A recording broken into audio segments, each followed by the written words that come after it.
First of all, awareness, educating ourselves so that we can change our own story. And then secondly, action. Let's do something to make a positive impact to the folks that we know have been affected by this. A new push in the fight against HIV and AIDS, how you can get involved in a new community-based campaign.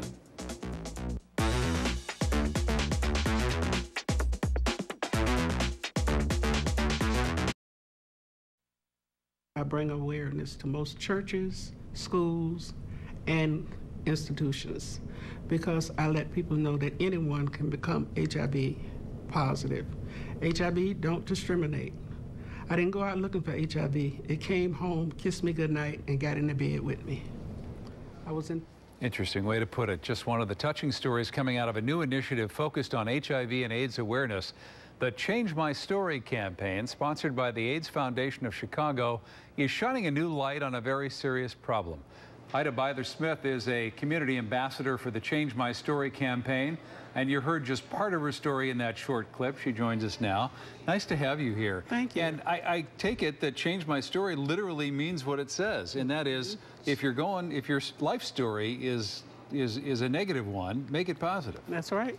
And how do you do that, though, and how did you do that?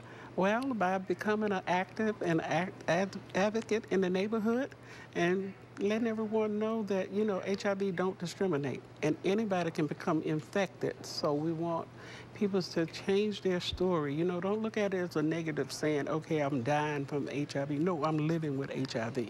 But it is automatically, in today's society and even 20 years ago, an automatic, for some people, they believe it's a death sentence. But, and it's like a scarlet letter, you know, that you walk around the neighborhood with that A painted on you, and it's hard to overcome that, isn't it? Yeah, it's hard, but you know, you have to work with people and get involved, and we want people to get care, get tested, get care, and get involved. And when you get involved in something, it lets you know that it's not a death sentence. I tell people all the time. And it isn't, truth be told. I mean, there are many people overcoming that's right. HIV/AIDS, yeah.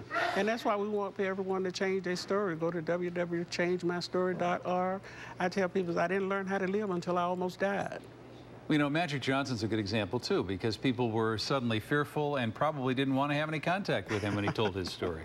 How did you get from that initial point, those baby steps you had to take when you're diagnosed and you're living with it and people didn't want to be with you, I presume? Well, I came from a very large family. My family embraced me. So, you know, to whom much is given, much is required. Mm-hmm. So, by me being accepted with my family, and I had so many friends, just like you said, that was being pushed away and their family members turning their back on them, it let me know that I had to do something. I couldn't just sit in the corner and mope. What do you say to people who are fearful? I tell them, get out, get care, and get involved. You know, a man can be, you're only sick as your secret. But what do you say to the people who are fearful of the fearful? In other words, what do you say to the friends of the former friends, let's say, or associates, who are a little leery about spending time with them now? I tell them you can't get HIV by touching a person. You can't get HIV by hugging a person. You can't get HIV by sharing anything with a person. The only way you can get HIV is by body fluids. And if I'm sitting up here talking to you and hugging you and shaking your hand, I'm not going to infect you.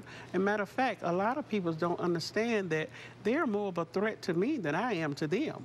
What does it do to your head to get to where you are today versus where you were?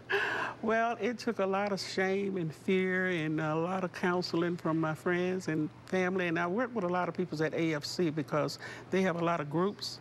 And I joined every group that I thought was possible, and I talked to people about it because I wanted to educate myself on this. I didn't want to be in fear of it. You know, a man concealed his illness cannot be healed. What makes what's the one factor, let's say, that makes you hold your head so high? Because I tell people all the time, it can happen to anyone, and I won't let anyone push me in a box. I didn't go out looking for it. It came home to me.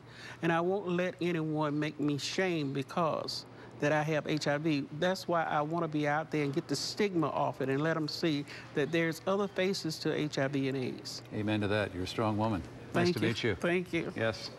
You can learn more about this new initiative with just a few simple clicks of your mouse. Just log on to the website, changemystory.org, for a complete list of events, one of which just occurred, and information on prevention, testing, and advocacy.